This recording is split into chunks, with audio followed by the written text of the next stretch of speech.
I believed the life growing inside me would be a symbol of our happiness. But this morning, when I saw my Alpha, Andre, in bed with another Omega, it felt like the ground had swallowed me whole. My heart broke into pieces.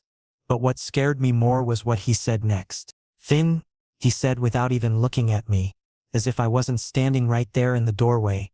"You should have understood this was just an arrangement. I don't love you, your purpose is done. Now get out." I stood frozen, hand pressed against my stomach, tears filling my eyes. I was an Omega considered weak by society, and now I was worthless too. Andre's family threw me out like garbage. No help, no money, just a small bag with my clothes and a child who wasn't even born yet. By nightfall, I was on the streets, shivering in the cold. I had nowhere to go, no relatives who would take me in. I was a rejected Omega, a stain in society's eyes. That's when I remembered something I'd heard before. In the other side of the city lived an Alpha that people knew by only one name, Walter. People said he was ruthless, took no responsibility for anyone and cared about nothing except what he wanted. His reputation was so terrible that people spoke his name with fear in their voices. But they also said if you really needed help and had something to offer in return, he might make a deal. I had no other choice. Trembling with fear, protecting my belly from the cold, I walked toward that part of town. In the shadows of the city, his mansion stood like a dark silhouette, large gates, bodyguards, and an aura that screamed, "Don't even think about coming here." But I went inside anyway, because I had to save my child even if it meant putting myself in another kind of prison. When I stood before him, my breath caught in my throat. Walter was tall with deep eyes that held no emotion, and his face wore an expression like he could read your soul. He looked me up and down as if assessing an object, then spoke slowly, coldly. "So, what do you want from me, Omega?" My voice shook. I'm pregnant. I have nowhere to stay. I just need a little time. I can do anything?" He raised an eyebrow, smiling, but that smile frightened me. Then he stepped closer, so close I could smell his scent, strong, dangerous, filled with alpha pheromones, but somehow safe too. "If I let you stay here," he said, his voice echoing directly in my ear, "you need to understand this won't be free. You'll have to follow my terms." I asked nervously, "What terms?" He smiled, but it was cold, dangerous. "You'll find out soon enough." Finn. The way he said my name sent chills down my spine. He knew who I was. Maybe he'd been watching me all along. The thought terrified me, but I couldn't turn back now. I needed shelter, warmth, safety for my baby. Whatever the cost, I had to accept it. He led me through long corridors filled with expensive paintings and sculptures. Everything screamed wealth and power. We stopped at a door near the end of the hallway.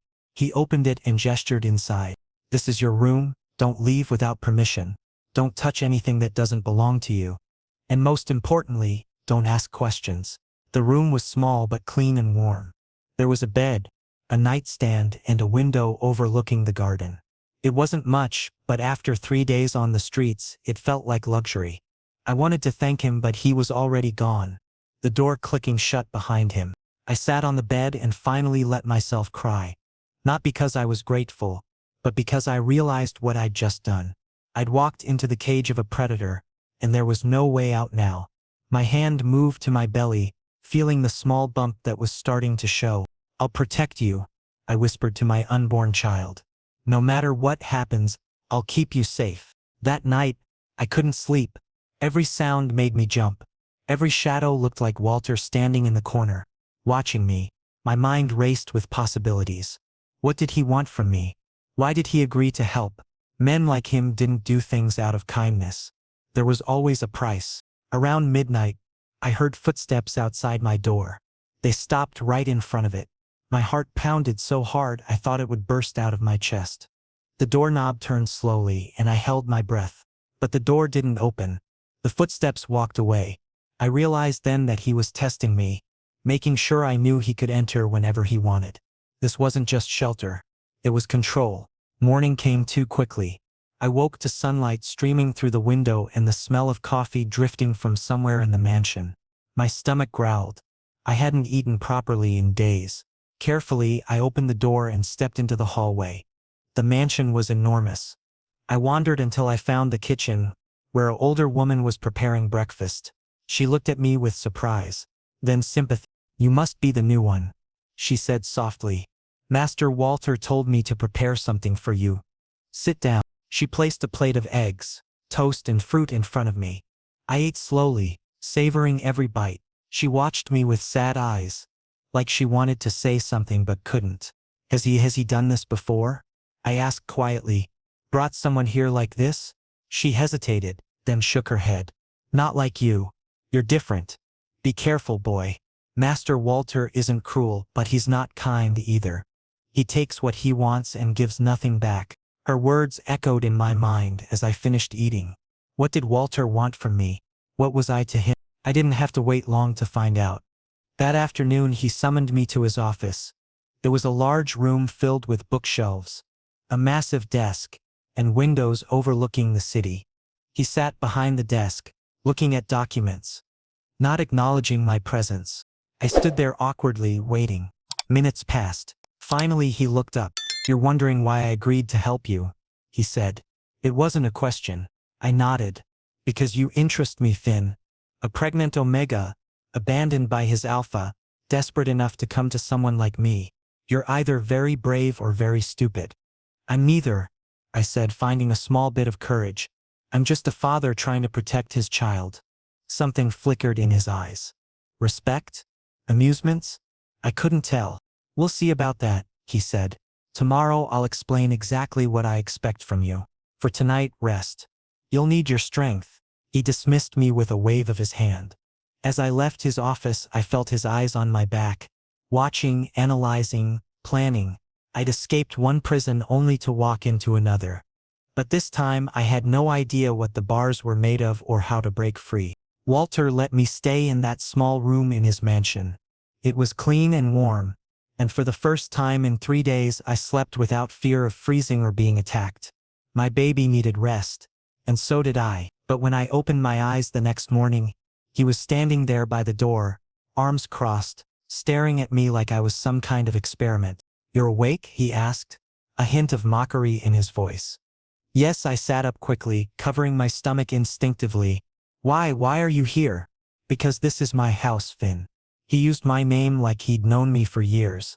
"And since you're here now, there are rules you need to follow." He handed me a piece of paper.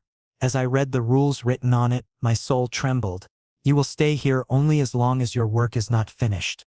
Everything in this house, every conversation, every action you will report to me. You will not contact anyone. No family, no friends. After your child is born, I will decide where they live and how they are raised." My heart sank. "What is this?"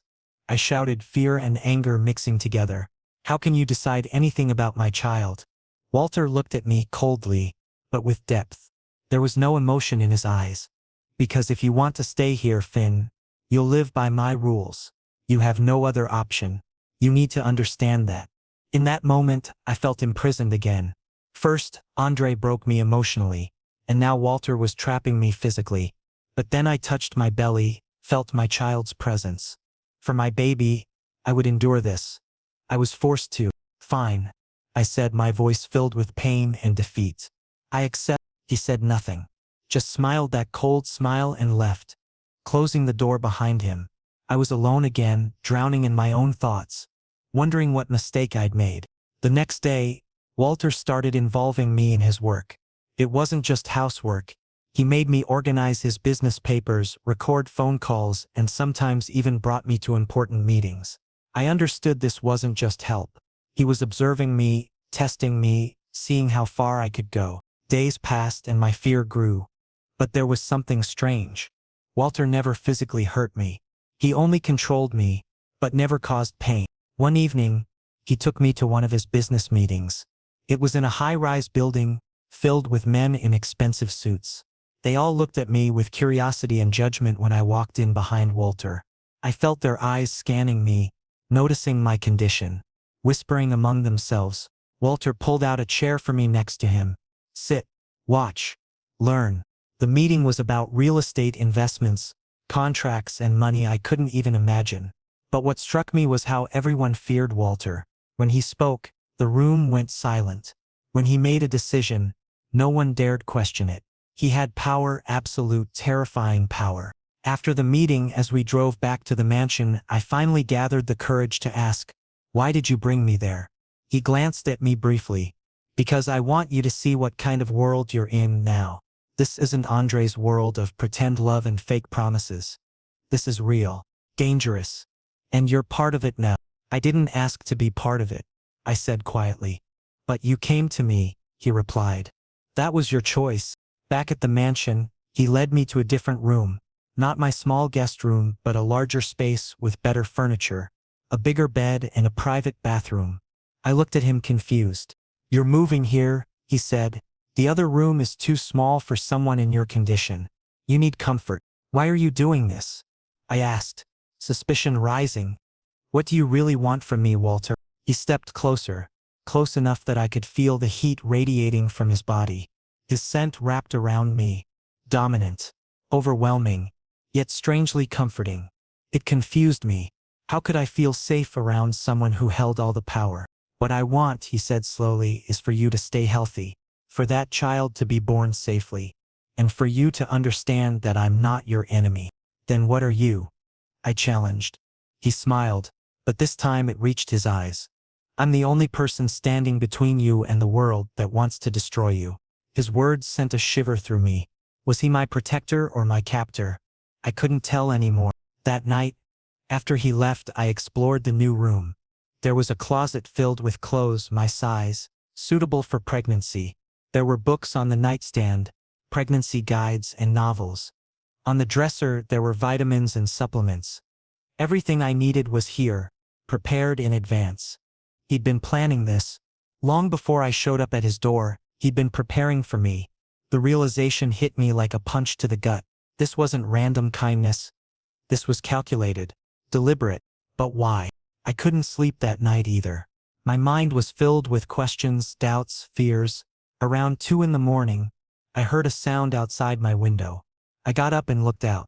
Walter was in the garden below, pacing back and forth, talking on the phone.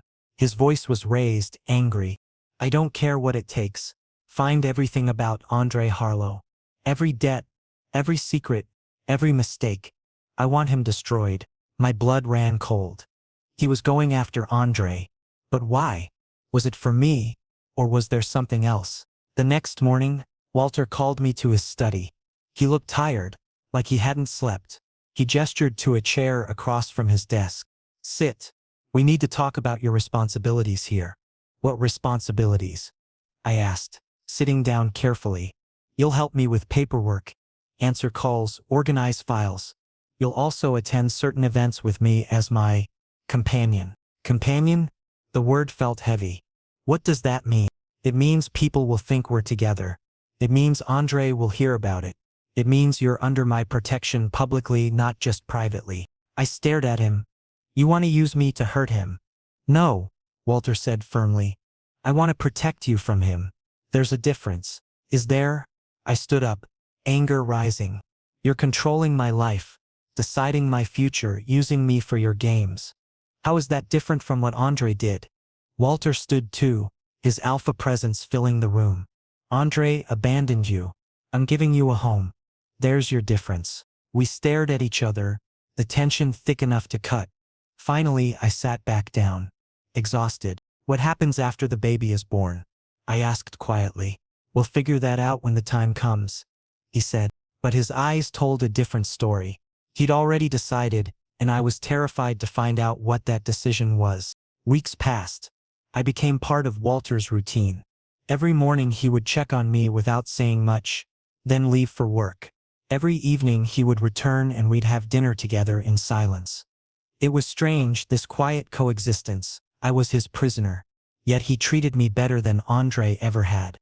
The more time I spent around him, the more I noticed things. The way his jaw clenched when someone mentioned Andre's name. The way his eyes softened slightly when he looked at my growing belly. The way he always made sure I had everything I needed before he went to bed. He wasn't just a monster. There were layers to him I was beginning to see. One afternoon, while organizing his files, I found photographs. Old ones, yellowed with age. They showed a young Walter with a woman and a small child. They looked happy. I shouldn't have looked, but I couldn't stop myself. Who were they? That's my family. His voice startled me. I hadn't heard him enter. I quickly put the photos back. I'm sorry. I didn't mean to. It's fine. He took the photo from my hand, staring at it with an expression I'd never seen before. Sadness. My mate and son. They died 5 years ago. Car accident. My breath caught. I'm so sorry. Don't be, he said, putting the photo away. I learned something from their deaths. That protecting the people you care about isn't enough. You have to control everything around them too. That's the only way to keep them safe. His words explained so much. The rules, the control, the obsession with keeping me locked away. He wasn't trying to hurt me. He was trying to prevent losing someone else. Walter, I said softly, I'm not going to die. My baby isn't going to die. You don't have to control everything. He looked at me, and for the first time I saw vulnerability. Don't make promises you can't keep, Finn. That conversation changed something between us. He was still controlling, still demanding, but now I understood why. And understanding made it easier to accept even if I didn't agree with his methods. A few days later, I woke up in the middle of the night with sharp pain in my abdomen. It felt like my insides were being twisted. I gasped, clutching my stomach, fear flooding through me. Something was wrong. Something was very wrong with my baby. Walter, I screamed, panic taking over completely. He burst through the door so fast it slammed against the wall. Without asking questions, he scooped me up in his arms and rushed me to his car. The drive to the hospital was a blur. All I remember was his hand gripping mine tightly and his voice, unusually gentle, saying, "Hold on, just hold on." At the hospital, doctors examined me while Walter paced outside the room like a caged animal. I could hear him through the door, demanding answers, threatening staff, his alpha voice making everyone nervous. Finally, a doctor came out. He's fine. The baby is fine. It was just stress and exhaustion. But he needs complete rest and someone to take care of him properly. Walter's relief was visible. His shoulders dropped, his jaw unclenched, and he actually smiled. A real, genuine smile. When I was released, he didn't take me back to my room. Instead, he took me to his own bedroom.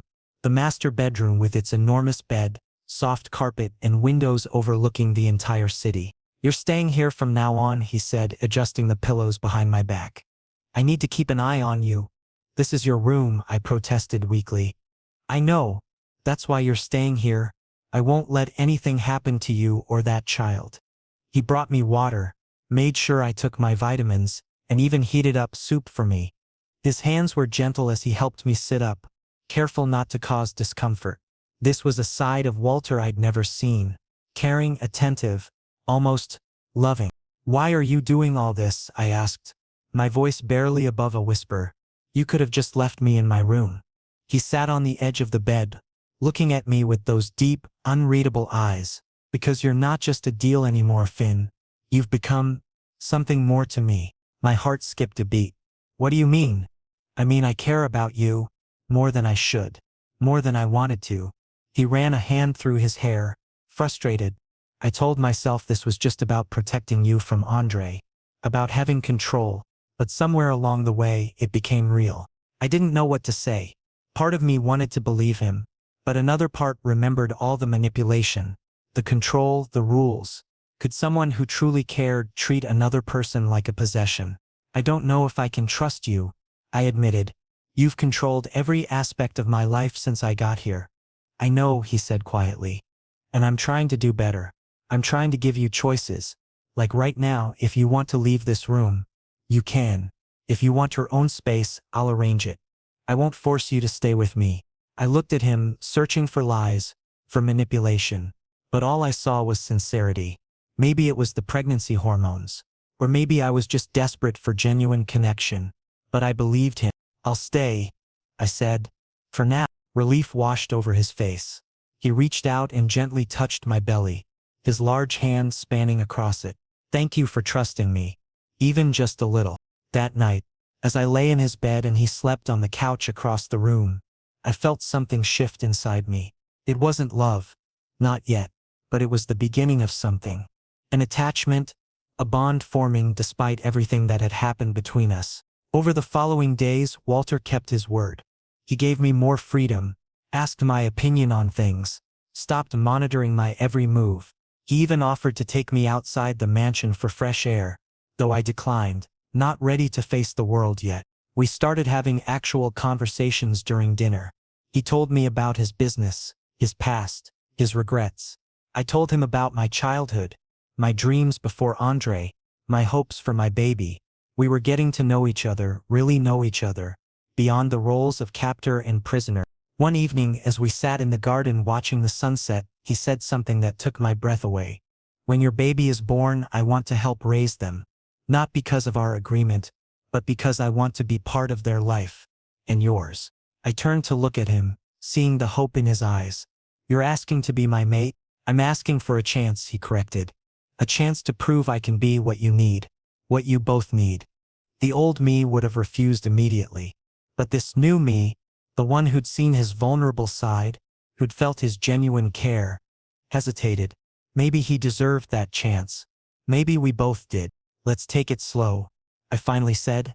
Let's see where this goes. He smiled, that rare, genuine smile that made him look years younger. Slow is good. I can do slow. As the sun set behind the mountains, painting the sky in shades of orange and pink, I felt something I hadn't felt in months. Hope. Maybe my prison was becoming a home. Maybe my captor was becoming something more. Only time would tell. Several weeks had passed since that evening in the garden when Walter and I agreed to take things slow. My belly had grown significantly, and I could feel my baby moving more frequently now. Life in the mansion had settled into a comfortable rhythm. Almost peaceful. Almost. One afternoon, while Walter was out meeting with business partners, I decided to clean his study. He'd mentioned it was getting cluttered with paperwork, and I wanted to help. As I organized documents on his massive oak desk, my hand brushed against a folder tucked beneath a stack of contracts. The label caught my eye immediately. Andre Harlow. Business transaction records. My heart started pounding. Something inside me whispered not to open it, to put it back and forget I'd seen it. But curiosity, or maybe it was fate, made me pull it out and flip through the pages. What I found made my blood run cold. Bank transfers, signed agreements, email exchanges. Everything was documented in meticulous detail. Walter had paid Andre a substantial amount of money, enough to buy a house, with one condition. Leave me and never contact me again. The dates matched perfectly. The transaction had gone through 2 days before Andre kicked me out. This wasn't coincidence. This wasn't fate. This was orchestrated. Walter had planned everything. He'd paid my alpha to abandon me, knowing I'd have nowhere to go, knowing I'd be desperate enough to come to him. My hands trembled as I read through email after email. Andre had been reluctant at first, but Walter had sweetened the deal with promises of business opportunities and connections. In the end, Andre had agreed. He'd sold me like property, but why? Why would Walter go to such lengths? My entire body shook with rage and betrayal. Just when I'd started to trust him, to believe maybe he genuinely cared, I discovered it was all manipulation from the very beginning. Every kind gesture, every soft word, every moment of supposed vulnerability, had any of it been real? I heard the front door open downstairs. Walter was home. Without thinking, I grabbed the folder and stormed out of the study, my pregnant body moving faster than it probably should have. I found him in the living room, removing his jacket, looking relaxed and content. "What is this?" I shouted, throwing the folder at his feet, papers scattered across the expensive carpet. "You paid him. You paid Andre to leave me." Walter's expression changed instantly. The mask of calm control cracked, revealing something raw underneath. He looked at the papers, then at me, and I saw the exact moment he realized there was no point in lying. "Yes," he said, his voice tight. "I did. Everything was a setup." My voice broke. "You made me think I had no options, that coming here was my only choice. But you engineered the whole situation." "I had to." He stepped toward me, hands raised as if approaching a frightened animal. "Finn, please. Let me explain." "Explain what?" Tears were streaming down my face now. "How you manipulated my entire life. How you paid someone to abandon me when I was pregnant and vulnerable. How you turned me into some kind of project. But wasn't like that." His voice rose to match mine, alpha authority bleeding through. I did it because I wanted you safe. I needed you here with me where I could protect you. Protect me? I laughed bitterly. You imprisoned me. You controlled every aspect of my existence. That's not protection, Walter. That's obsession. He ran his hands through his hair, pacing like a caged animal. You don't understand. I saw you at one of Andre's company events 6 months ago. You were standing by the window, one hand on your stomach even though you barely showed, and you looked so alone despite being surrounded by people. Andre was across the room flirting with someone else, completely ignoring you. And I knew right then that he didn't deserve you. I stared at him, horrified. You've been watching me for 6 months? Not watching. Noticing. There's a difference. He stopped pacing and faced me directly. I made inquiries. Found out about your situation, about how Andre's family treated you like an inconvenience. About how he only got you pregnant because his parents pressured him to secure an heir. I saw how miserable you were, and I wanted to help. Help? I shook my head in disbelief. This isn't help. This is playing God with someone's life. Maybe, he shouted, finally losing his composure completely. Maybe I went too far. Maybe I should have approached you differently. But I knew you'd never leave him on your own. You're too loyal, too hopeful. You would have stayed and let him break you piece by piece until there was nothing left. That was my choice to make. I screamed back. Not yours. You had no right. I had every right. He moved closer, his scent overwhelming, his alpha presence filling the room. Because I'm in love with you, Finn. I've been in love with you since that first moment I saw you, and I wasn't going to stand by and watch someone destroy the person.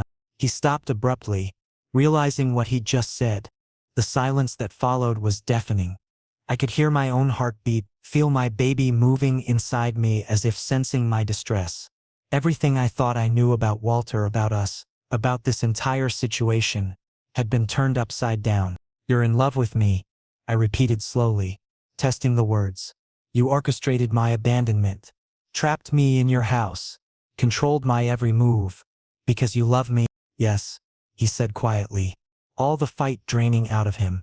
I know it's wrong, I know it's twisted, but everything I did, every rule I made, every boundary I set, it was to keep you safe, to keep that child safe. I lost my family once. I couldn't lose another chance at having someone to care for. I sank into the nearest chair, overwhelmed. Part of me wanted to hate him, to scream and rage and demand he let me go. But another part, a part I didn't want to acknowledge, understood. His methods were terrible, his choices unforgivable, but the root of it all was fear. Fear of losing someone else he loved. That didn't make it right, but it made it human. I need time, I finally said, my voice hollow. I need to think about all of this. About what it means. About whether I can ever trust you again after knowing you built our entire relationship on lies. He nodded, looking more defeated than I'd ever seen him. Take all the time you need. I won't force anything. I won't manipulate anything else. Just, please don't leave. Not while you're still carrying that baby. Let me at least keep you safe until after the birth. Then you can decide if you want to stay or go. I looked at him, really looked at him, and saw the desperation in his eyes. This powerful, feared alpha who controlled so much of the city's business world was terrified of losing me. I'll stay, I said slowly, but things change between us. No more secrets. No more control. If we're going to have any chance at making this work, it has to be honest from now on. Agreed, he said immediately. Complete honesty. Starting now. I stood up carefully, my hand on my belly. Then here's my first honest statement. I don't hate you, Walter. Part of me wants to, but I can't. And that terrifies me more than anything else about this situation. I left him standing there among the scattered papers, walked back to the bedroom, his bedroom where I'd been sleeping, and closed the door. My mind was spinning, my heart aching, my body exhausted. Everything had changed in the span of one afternoon. The question was, could we move forward from this? Or had the truth destroyed whatever fragile connection we'd built? 3 weeks had passed since I discovered the truth about Walter's manipulation. The atmosphere in the mansion had shifted. We were polite to each other, careful with our words, but the easy companionship we'd been building was gone. He kept his promise about honesty and gave me space, but I could see the pain in his eyes every time I pulled away from his touch. My due date was approaching rapidly. The doctor said it could be any day now. Despite everything, Walter had been attentive about my medical care, driving me to every appointment, asking the doctor detailed questions, ensuring I had everything I needed. His care was genuine, even if its origins were tainted. It was a cloudy Tuesday morning when everything fell apart again. I was in the nursery, a room Walter had set up without my knowledge, filled with everything a newborn could need, when I heard raised voices downstairs. My body tensed immediately.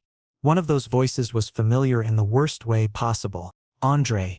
I moved as quickly as my heavily pregnant body would allow, reaching the top of the stairs just as Walter opened the front door. Andre stood there with two people in expensive suits, lawyers clearly, and a smug expression that made my stomach turn. "I'm here to claim what's rightfully mine," Andre announced, his voice carrying that same arrogant tone I remembered too well. "My child." Walter's entire body went rigid. "You gave up any rights to that child when you took my money and abandoned Finn on the street." Andre's smirk widened. Yes. About that money. Turns out, paying someone to leave their mate is illegal. I have lawyers now. Walter? Good ones.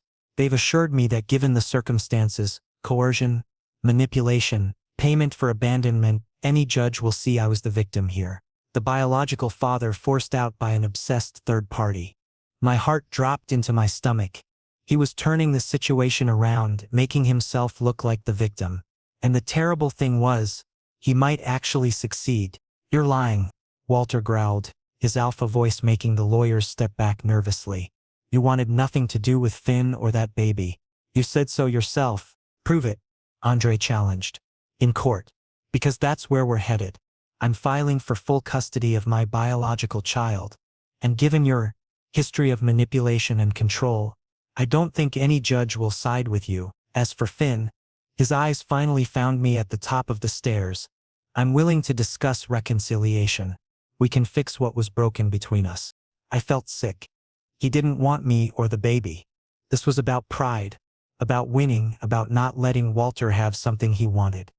Andre's family was wealthy and connected. They could afford the best legal team in the state. "Get out," Walter said, his voice dangerously quiet. "Get out of my house before I do something we'll both regret." "We'll see you in court," Andre replied cheerfully, then looked at me again. "Soon, Finn. We'll be a family again soon." The lawyers handed Walter a stack of papers, the official custody filing, and then they were gone, leaving a thick silence in their wake. I carefully made my way down the stairs, one hand on the railing, the other on my belly. Walter stood frozen in the doorway, staring at the legal documents, his jaw clenched so tight I worried he'd crack his teeth. "Can he actually win?" I asked quietly. Walter's hands crumpled the papers. "With the right lawyers and the right judge? Maybe. The law favors biological parents. And if they spin this as me manipulating you, isolating you, controlling you, which to be fair I did, then yes, he could win." Fear unlike anything I'd ever felt coursed through me. The thought of my child being raised by Andre, someone who saw them as a possession rather than a person, was unbearable. "What do we do?" My voice came out small, frightened. Walter finally looked at me, and I saw something I'd never seen in his eyes before. Uncertainty. This man who always had a plan, who always maintained control, was genuinely worried. "We fight," he said firmly. "We get our own lawyers. We show evidence of his abandonment, of how he took money to leave you. We prove that you've been safe and cared for here. This," he gestured around the house, "is a better environment than anything Andre could provide." "But what about what you did?" I moved closer, standing in front of him. "If they find out you orchestrated everything, if they paint you as controlling and manipulative, then we tell the truth," he interrupted. "All of it.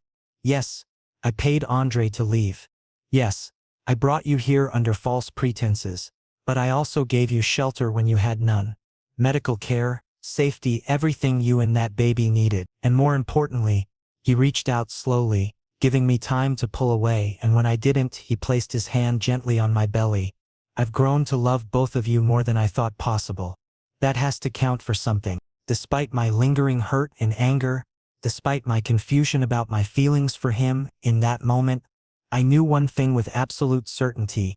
Walter would protect my child with his life. Andre never would. I placed my hand over his. I'm with you. Whatever happens in court, whatever they try to claim, I'm standing beside you. Because you're right. You've made mistakes. Terrible ones, but you're here. You're fighting for us. Andre never did that. He never even tried. Relief flooded Walter's face. He pulled me into his arms carefully, mindful of my belly. And I let him. I rested my head against his chest, listening to his racing heartbeat gradually slow. I promise you, he murmured into my hair. I will do everything in my power to keep that baby safe. To keep you safe. I won't let Andre win this. I won't let him take either of you away from me. I know, I whispered back. I believe you. And I did. Whatever complicated feelings I had about Walter and his methods, I trusted him in this. He would fight for my child when their biological father wouldn't. The court proceedings began 2 weeks later. Andre's lawyers were aggressive, painting Walter as a dangerous obsessive who'd stolen me away. Our lawyers countered with evidence of Andre's neglect and abandonment. The judge listened to both sides with a neutral expression that gave nothing away. Through it all, Walter sat beside me, his hand in mine, a silent pillar of strength. When they questioned me on the stand, asked me about my living situation, about Walter's treatment of me, I told the truth, all of it, the good and the bad, the manipulation and the care, the control and the protection. When the judge finally rendered his decision after 3 grueling days, I held my breath. Based on the evidence presented, this court awards primary custody to Finn and Walter. Andre Harlow will have supervised visitation rights only, pending further review in 6 months. The court acknowledges the complicated nature of this situation, but prioritizes the child's well-being above all else. I burst into tears. Tears of relief, of joy, of overwhelming emotion. Walter wrapped his arms around me and I felt his body shaking too. We'd won. My baby would stay with us. As we left the courthouse, Andre stood outside with his lawyers, fury written all over his face. But he said nothing. There was nothing left to say. The war was over. We'd survived.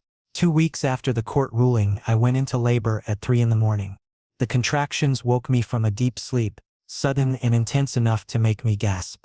Walter was alert instantly, as if he'd been waiting for this moment even in his sleep. Is it time? He asked, already moving to help me sit up. Yes, I managed between breaths. It's time. The drive to the hospital was a blur of pain and anticipation. Walter held my hand the entire way, murmuring reassurances I barely heard over the roaring in my ears. When we arrived, nurses rushed me to a delivery room and Walter refused to leave my side, despite hospital policy suggesting otherwise. One fierce look from him and they decided not to argue. Labor lasted 8 hours. 8 hours of pain unlike anything I'd ever experienced. Of gripping Walter's hand so hard I probably bruised him. Of nurses coaching me through breathing and pushing. Through it all, Walter stayed, wiped sweat from my forehead, whispered encouragement when I wanted to give up, and never once looked away. When I finally heard that first cry, that beautiful perfect sound of new life, everything else faded away. The doctor placed my daughter on my chest, this tiny, wrinkled, absolutely perfect human being, and I sobbed. She's here, I breathed, staring at her in wonder. Our baby is here. Walter leaned over us both, his eyes wet with tears. I'd never seen him shed before. He touched our daughter's tiny hand with one finger, and she instinctively gripped it. The look on his face, pure unfiltered love, took my breath away. She's perfect, he whispered. You did so well, Finn. She's absolutely perfect. The nurses took her for measurements and tests, promising to bring her back soon. As they cleaned me up and moved me to a recovery room, exhaustion finally hit. But it was a good exhaustion, the kind that comes after accomplishing something incredible. Walter sat beside my bed, still holding my hand. What should we name her? He asked softly. I'd been thinking about this for weeks. Iris, I said. I want to name her Iris. It means rainbow, something beautiful after a storm. He smiled. That genuine smile I'd come to cherish. Iris. It's perfect.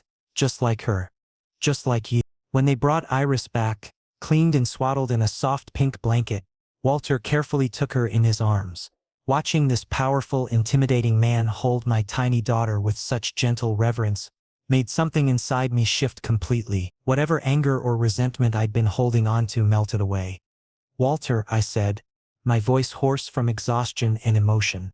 He looked up from Iris's face to mine. "Yes, I forgive you completely, for everything. The manipulation, the control, all of it, because in the end, you gave me this." I gestured to Iris, "And you gave me safety and I had nothing. Your methods were wrong, but your intentions, I understand them now." Tears spilled down his cheeks again. He carefully placed Iris in the bassinet beside my bed and then leaned over to kiss my forehead. "Thank you. You have no idea what those words mean to me." "I think I do," I said softly, "because somewhere along the way, despite everything, I fell in love with you too." His breath caught. "You love me?" "Yes. I'm not sure when it happened. Maybe it was gradual, or maybe it was all at once when you fought for us in court. But I love you, Walter.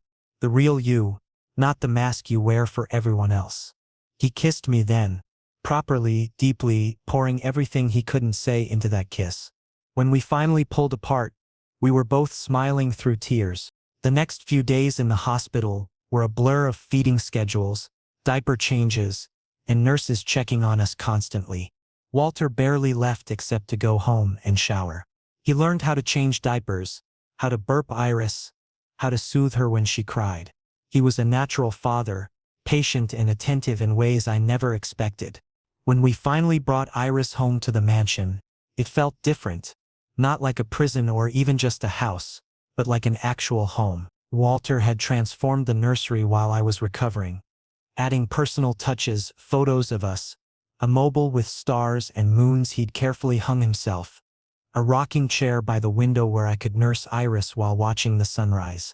"Welcome home, little one," he murmured as we entered the nursery for the first time as a family. That night, after Iris was finally asleep in her crib, Walter found me standing by the window, watching the city lights. He wrapped his arms around me from behind, careful of my still healing body.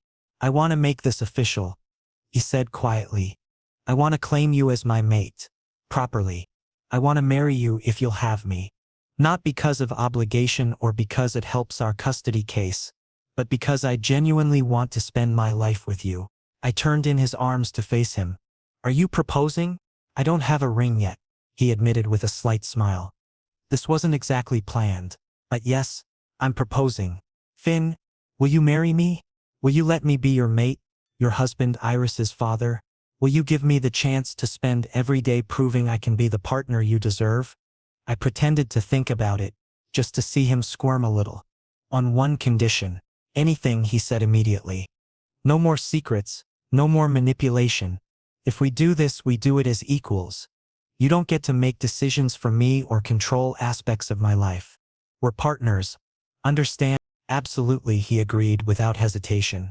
"Equal partners. I promise." "Then yes," I said smiling. "I'll marry you." He kissed me again, and this time it was different. It wasn't desperate or claiming or possessive. It was simply love, pure and honest and real. We had a small ceremony 3 months later, just us, Iris, and a handful of witnesses. Nothing fancy or elaborate, just a simple exchange of vows in the mansion's garden, where we'd first talked about taking things slow. I wore a simple suit, held Iris in my arms, and promised to love Walter for the rest of my life. He promised the same, and when we kissed, I felt complete. Life settled into a beautiful routine after that. Early mornings with Iris, afternoons working together on Walter's business, evenings as a family. We had our challenges, new parents always do, but we faced them together. 6 months after Iris was born, we received notification that Andre was appealing the custody decision, bringing new evidence he claimed would change everything. I felt fear try to creep back in, but Walter simply held me close. "Whatever comes," he said firmly, "we handle it together. You won't win. Not this time, not ever. You and Iris are my family now, and I protect my family with everything I have." I believed him, because despite how we'd started, despite the manipulation and lies and control, we built something real, something worth fighting for. Together, I agreed, kissing him softly, always together, and as Iris cooed happily from her playpen, I knew our story wasn't ending. It was just beginning.